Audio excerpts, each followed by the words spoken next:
గ్రామ సభను ఎవరు సమావేశపరుస్తారు?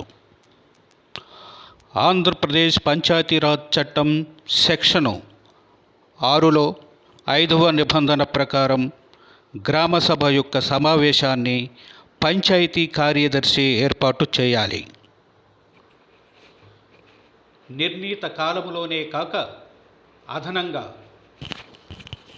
గ్రామసభ జరుపుకోవాలంటే గ్రామసభ సభ్యులలో 10% సభ్యులు కానీ 50 మంది సభ్యులు కానీ ఏ సంఖ్య ఎక్కువైతే అంతమంది వ్రాతపూర్వకంగా అభ్యర్థించినప్పుడు కూడా సర్పంచ్ గ్రామసభను సమావేశపరచాలి. అయితే ఆ సభ్యులు సమావేశం ఎప్పుడు ఎందుకు జరపాలో తెలియపరచాలి.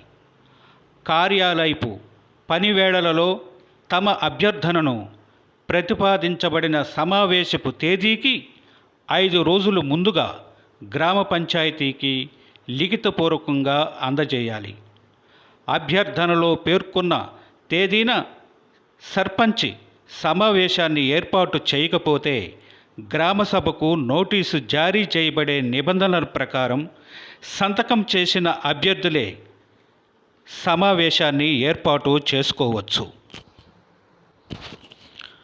గ్రామసభ నోటీసును ఎలా జారీ చేయాలి?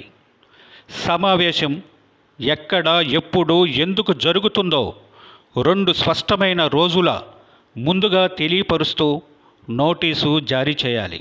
అంటే గ్రామసభ జరిగే ప్రదేశం, సమయం, గ్రామసభ అజెండా వివరాలు విధిగా తెలియపరచాలన్నమాట.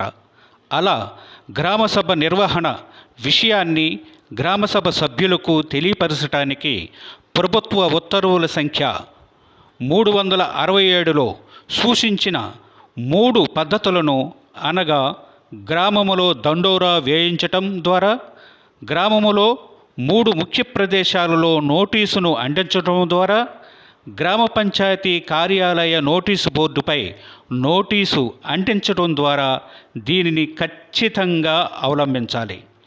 గ్రామ సభకు ఎక్కువ మందిని సమీకరించటానికి అవసరమైన ఇతర పద్ధతులను కూడా గ్రామములో నెలకొని ఉన్న పరిస్థితులకు అనుకూలంగా గ్రామ పంచాయతీ అవలంబించవచ్చు. అంతేకాక గ్రామసభ జరుగుతున్న సమయంలో కూడా సభ్యులు కోరితే అజెండాను అందజేయవచ్చు.